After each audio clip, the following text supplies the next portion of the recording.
In preparation for our third plenary panel that'll focus on military and intelligence activities in cyberspace, I'd like to welcome Brigadier General Timothy Haugh, the commander of the Cyber National Mission Force at the U.S. Cyber Command. As commander of the Cyber National Mission Force, Brigadier General Haugh serves as the Defend the Nation lead for the commander of U.S. Cyber Command. He coordinates the prevention and response to cyber incidents and campaigns perpetrated by threat actors in order to preserve U.S.'s critical infrastructure and key resources.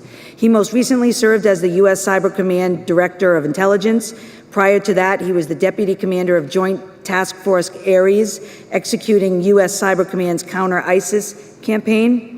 He also served as the commander of the 480th Intelligence, Surveillance, and Reconnaissance Wing, responsible for approximately 6,000 military, civilian, and contractor personnel, and a total enterprise valued at more than $5 billion. Please welcome General Haugh to the stage.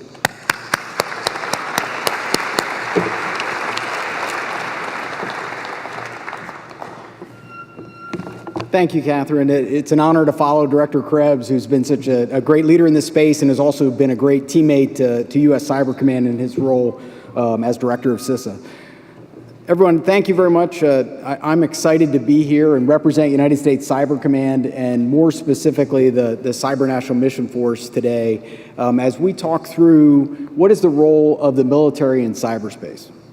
So what I hope to do today is lay out a bit of a challenge in terms of changing perceptions as to what we view that role is of the military in cyberspace. And I'll take some questions at the end, but I ask you to hold all the really hard questions for the group that follows me, including Deputy Assistant Secretary of Defense Wilson, who drives all of our policy very expertly.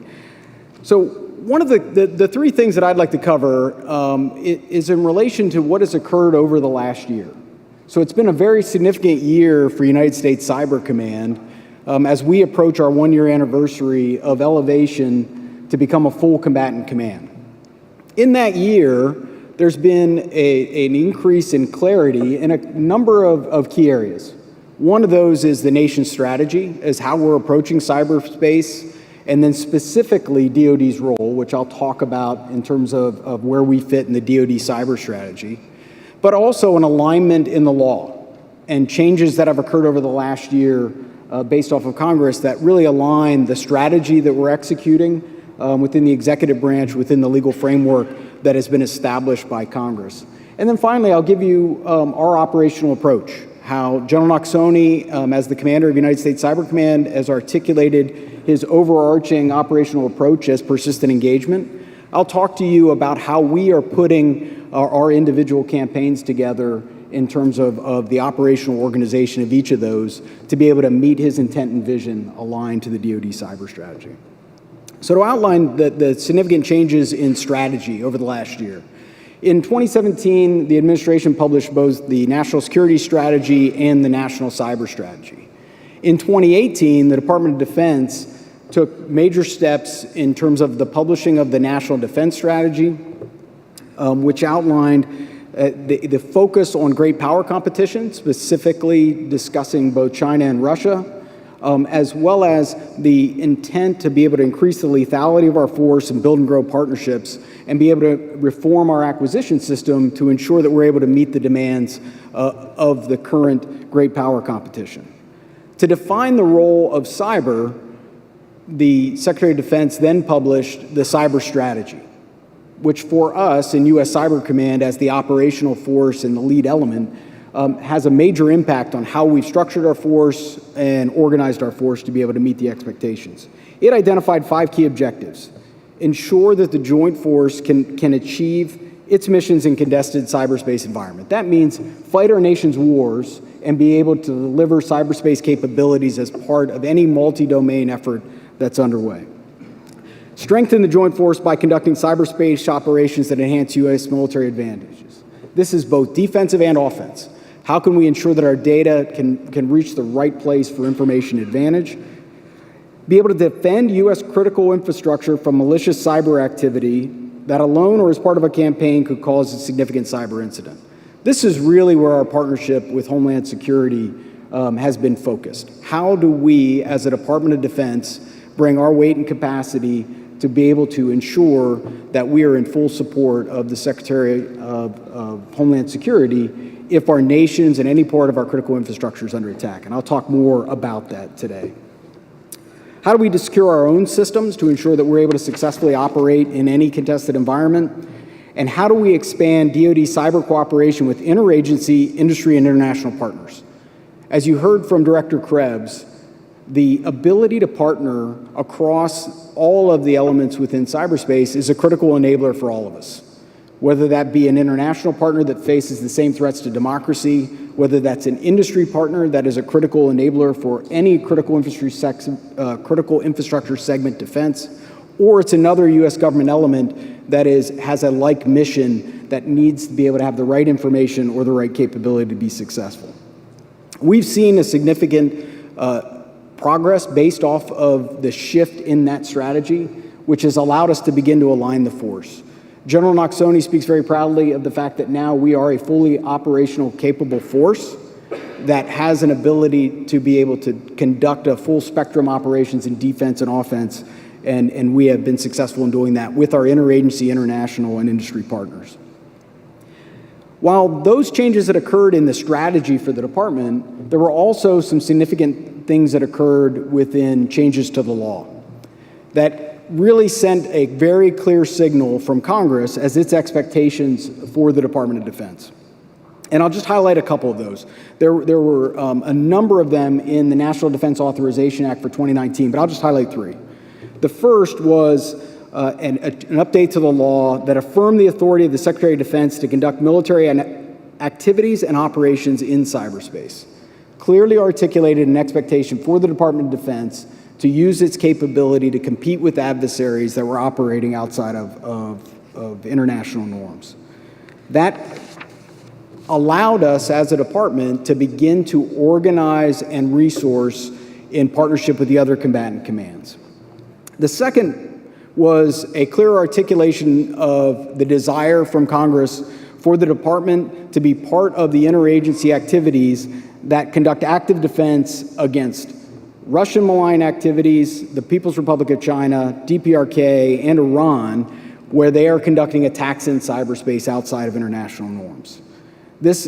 Congress gave clear authority to the President to give that authorization to the department to be able to conduct those activities. And finally, in terms of the focus on the critical infrastructure, Congress authorized the Department of Defense a pilot program to be able to enhance cybersecurity and resiliency as part of critical infrastructure, specifically giving the Secretary of Defense the authority to deploy 50 military personnel to work with the Department of Homeland Security under the department's expense to be able to better defend critical infrastructure in terms of the capacity and technical capability that the department can bring for areas that DHS requests our assistance. This took away a critical challenge for us that in the past, if DHS needed our assistance, we had to go through a pretty complex process to be able to provide that assistance that also required DHS to fund DoD's activities. That's no longer the case. We have the ability up to 50 personnel to be able to now really rapidly respond if DHS has a call. We can bring more mass through the previous process, but now we can move much more quickly in partnership with CISA as needed. So taking those two things, the strategy and the changes in the law, General Noxoni articulated an operational approach called persistent engagement. And that was really to establish how we would, as a Department of Defense, be able to compete with those adversaries that were conducting activities that were in threat to our national interest, and also into the national interest of our allies. So those activities below the level of armed conflict. And what he charged all of his components to do was to begin to be very focused on who are our partners. And it really is defined in two key areas. How do we enable our partners' activities? And then how do we prepare to act, if called upon by our nation, to stop any adversary activity? He describes that 2/3 enable, 1/3 act. And those are areas that we have now seen as an approach that allows us to be really good partners, particularly with our domestic agencies, whether that be the FBI or DHS, to be able to enable their actions to be able to stop adversaries and their actions that would impact U.S. interest. As Director Krebs identified, one of those areas that General Oxoni has talked about is our partnership as U.S. Cyber Command with DHS and FBI as part of the midterm elections. I think everyone in U.S. Cyber Command, the National Security Agency, are very proud of the support that we provided to the Department of Homeland Security and view that as a critical example as to how we approach persistent engagement. In this case, wherever we could bring any additional information that would allow DHS to meet its assigned mission or FBI its ability to meet its task and malign influence as part of the broader interagency team. So what I really would like to emphasize is the idea that what we are focused on in terms of military activities in cyberspace is not necessarily the department's outcome. It's not about what the Department of Defense's role is. It's how can we enable our international partners, our domestic partners in industry to be able to defend those things that are critical to our nation's success. As we've done that, I'll give you some examples of outcomes that in the past may not have been considered things that we would have looked at as a department as measures of our effectiveness. But today we can look at it and say, if the Department of State issues a demarche based off of information that the Department of Defense has provided, that is an outcome that's positive for our nation. If DHS can issue an alert that goes to industry based off of information that is derived from our operations, that's a success for the Department of Defense. Whether it's Treasury sanctions, whether it is the Department of Energy being able to communicate directly through the Energy ISAC back to all of its member firms, threats to that sector, that is an outcome from the Department of Defense that we are seeking to achieve and being able to use our resources to do that. As we look at how we've approached the overall for persistent engagement, I just want to give you a sense as to how we're organizing our operational activities, particularly within the Cyber National Mission Force. So our mission is focused on malicious cyber actors that are outlined in the National Defense Strategy and the DoD Cyber Strategy. And the way that we have organized our operational activities is across three lines of effort. The first line of effort is focused on gaining insights into adversary activities, being able, through the course of our operations and our partnerships, to be able to get a better understanding of what our adversaries are targeting, in particularly any targeting of critical infrastructure in the United States. Foundation to us for this line of effort is our partnership with the National Security Agency, who's our closest and enduring partner in terms of understanding what's occurring in the battle space that we operate in. Based off those foundational insights, our focus is on being able to enable our partners and to enable defense. So we spend a significant portion of each of our task force's time identifying who are the most critical partners based off of either the critical infrastructure segments or in relation to adversary activity and what is being targeted within the United States or within our allies. As an example of this, as Director Krebs alluded to, we have moved towards the Defend Forward model, actually moving off of our Department of Defense networks and partnering with various nations to be able to hunt for adversary activity on their networks. We've announced those publicly as to what we've done in the past, and we continue to do those. The intent for that is to challenge our adversaries wherever they are and to be able to gain insights from how they are targeting the critical processes of our allies and our partners to be able to bring that information back and be able to disclose that to DHS and FBI in terms of critical infrastructure and law enforcement, as well as directly to industry. We have begun an initiative that if we discover malware as part of our ongoing Cyber Command operations, we have begun disclosing that malware on global cybersecurity forums so that we could pass that information directly to industry to allow industry to be able to generate countermeasures more quickly. That's an area we want to continue to explore as to what is the right role for the department in terms of our relationships with industry, how we pass information in the most agile and quickest manner to be able to put additional pressure on adversaries that are targeting our critical infrastructure. We see those international partnerships continuing to grow. We see them particularly in areas where nations are looking for assistance and we are partnering both with our geographic combatant command teammates, DHS, as well as very closely with the Department of State to be able to enable that. Additionally, our final area that in terms of our line of effort is to be prepared to act, to be able to impose a cost. That cost could come in terms of any of those other areas that I described. It could be through enabling state, it could be enabling treasury, and we now have use cases and examples of where we've been very successful at doing that with each of our partners. At other times, it's going to be how we pass information to our international partners to allow them to have an outcome. We look forward in each of these situations to be able to build these partnerships, both within the U.S. government, with our international partners, and with industry, so that as U.S. Cyber Command and the role that DoD has articulated, and how we will be a partner in terms of defending critical infrastructure, being prepared to impose costs, and then as if our nation calls upon us in times of conflict, to be able to provide multi-domain outcomes as part of an overall strategy for our nation. So what I would like to leave you with today, before taking questions, is as you think about United States Cyber Command and the role that we will play going forward, think of us as a teammate, think of us as a close partner, and someone that is most interested in defending the critical infrastructure of our United States, being able to do that as a good partner, and to be able to ensure that at every step along the way, we are in very close compliance with international norms, our laws, and our values in every operation that we conduct. I stand by for any questions and look forward to continuing the conversation.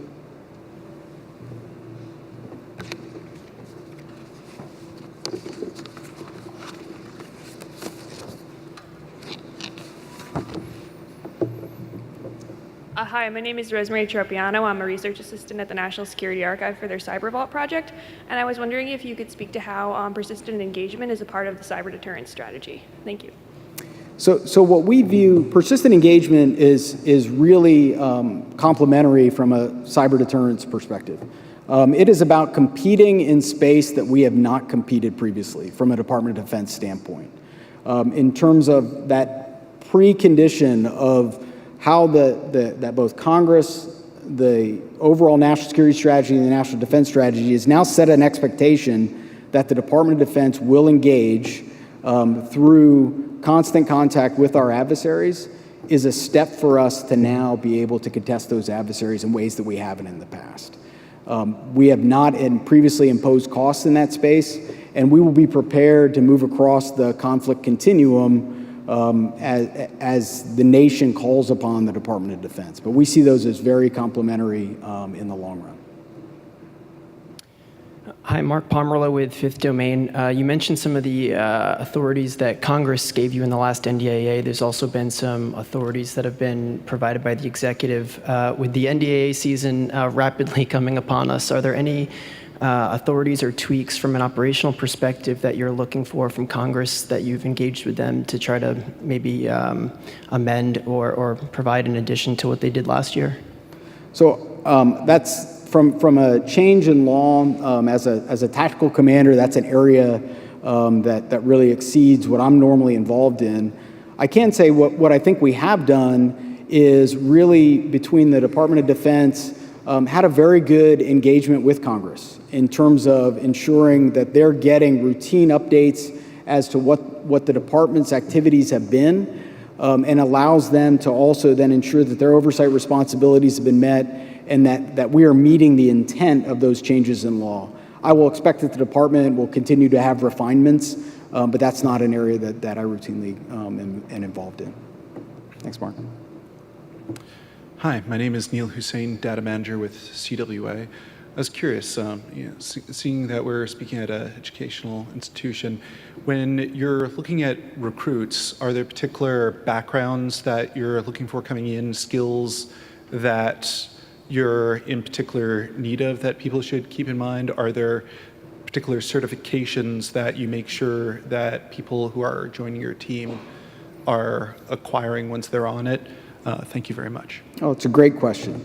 So in terms of the type of individuals that we're looking for, particularly within the department, it starts all the way from an 18-year-old out of high school to a PhD that will fill one of our more senior roles as a senior civilian. So we have need for that across that entire spectrum of talent. From someone that's coming in out of high school, what we're really looking for is passion and desire about cyber in general, and that really is a nice starting area where we've now, within our recruitment process, have begun to assess that type of interest early, and people that have talent to be able to work them through a series of certifications. Our foundational certifications mirror those within industry, whether that's Security Plus and Net Plus, A Plus in terms of standard cybersecurity certifications. But then once they join our force, depending on the work role that they're in, we'll give them very tailored training. So that's an enlisted recruit, as they join our force, will then go through a series of training to ensure that they meet every standard in terms of being able to comply with, whether that be our legal regimes or the expectations to be able to conduct an operation. In terms of our officers, that is a mix of skills and talents, whether that's individuals coming from the service cyber academies that have really grown over the last 5 years in terms of computer science expertise. So bringing them in primarily to be leaders, operators, and planners versus, or also tool developers as part of our team.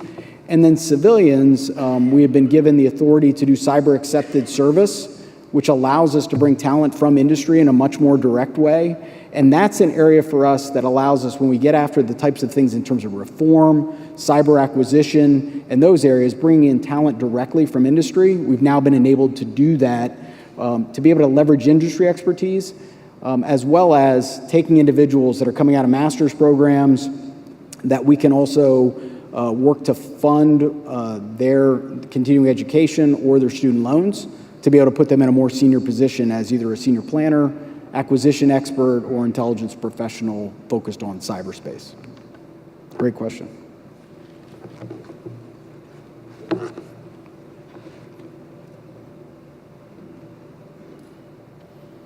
Yes, sir. Dan Freed with the AtlanticCouncil, used to be a State Department veteran.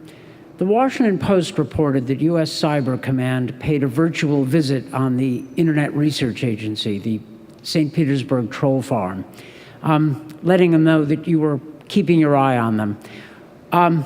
Personally, I thought that was a really cool thing to do. Can you confirm this? And beyond this one reported incident, does this fit inside your spectrum of possible actions? That is, letting a potential or an actual cyber adversary know that we have eyes on? So in terms of any confirmation of any specific operation, that's outside the policy of the department. I think more broadly, what the nation expects of the Department of Defense is to be prepared to take actions when called upon. And I think those are areas that General Nakasone has talked about. We have seen that all the way from Ambassador Bolton to the Secretary of Defense to General Nakasone have described what the expectation is, that if we're called upon to defend the critical infrastructure of the United States, we'll be ready to do that. And that's an area that we spend significant amount of time to be both exercising, to be working with our partners, and also to work really closely with our interagency colleagues to make sure if there is an action that we ever anticipate taking, that we do that really transparently, both with our international teammates as well as with our interagency colleagues. Well-crafted answer, thank you. Awesome. Well, we look forward to the next panel. I'll turn it back over to Catherine. Again, really honored to be here today to represent U.S. Cyber Command, and hope all of you are really well postured to celebrate our 1-year birthday as being Combatant Command on May 4th. Thank you all very much.